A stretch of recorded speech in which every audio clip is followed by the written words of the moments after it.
अक्सर आपने सुना होगा कि ब्राह्मणों के अलावा जो व्यक्ति व्रत रखते हैं वह लोग लहसुन और प्याज खाने से परहेज करते हैं। यहाँ तक कि भगवान के भोग में भी प्याज और लहसुन का इस्तेमाल नहीं किया जाता है। लेकिन आप क्या जानते हैं कि असल में इसके पीछे की वजह क्या है? जबकि प्याज और लहसुन सेहत के लिए काफ़ी अच्छा माना जाता है। यह खाने का स्वाद बढ़ाने के साथ साथ कई रोगों से लड़ने में मदद करता है, लेकिन फिर भी इसे ब्राह्मण और व्रत रखने वाले लोग खाने में इस्तेमाल नहीं करते हैं। जानिए इसके पीछे क्या है धार्मिक कारण। इसके साथ ही जानिए लहसुन और प्याज के उत्पन्न होने की पौराणिक कथा। वेद शास्त्रों के अनुसार भोजन के 3 प्रकार होते हैं। पहला भोजन सात्विक, दूसरा राजसिक और तीसरा तामसिक भोजन। इन तीनों ही प्रकार के भोजन का मनुष्य के जीवन पर अलग अलग प्रभाव पड़ता है।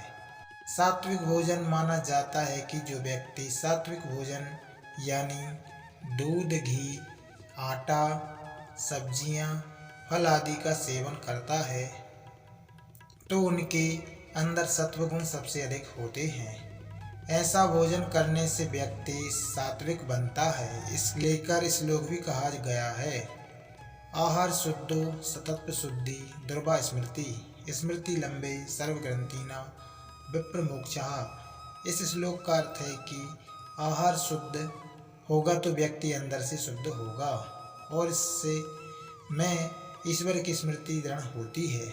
स्मृति प्राप्त हो जाने से हृदय के अभिदा जनित हर एक गांठ खुल जाती है।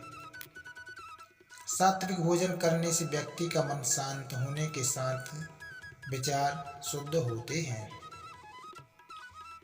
राजसिक भोजन शास्त्रों के अनुसार ऐसा भोजन करने वाले लोगों का मन अधिक चंचल होता है और ये लोग संसार में प्रवृत्त होते हैं। राजसिक भोजन में नमक, मिर्च, मसाले, केसर, अंडे, मछली आदि आते हैं। तामसिक भोजन वेद शास्त्रों के अनुसार लहसुन और प्याज तामसिक भोजन की श्रेणी में आता है। माना जाता है कि इन दोनों चीज़ों का सेवन करने से व्यक्ति को अधिक गुस्सा, अहंकार, उत्तेजना, विलासिता का अनुभव होता है। इसके साथ ही वह आलसी और अज्ञानी भी हो जाता है। इसी कारण ब्राह्मणों के अलावा पूजा पाठ करने वाले लोग इसका सेवन नहीं करते हैं। लहसुन प्याज उत्पन्न होने के पीछे पौराणिक कथा, समुद्र मंथन करने के दौरान लक्ष्मी के साथ कई रत्नों समेत अमृत कलश भी निकला था। अमृत पान के लिए देवताओं और असुरों में विवाद हुआ तो भगवान विष्णु मोहिनी रूप धारण कर अमृत बांटने लगे।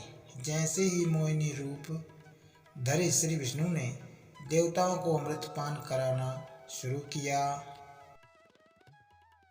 वैसे ही एक राक्षस देवताओं का रूप धरकर देवताओं की लाइन में आकर खड़ा हो गया।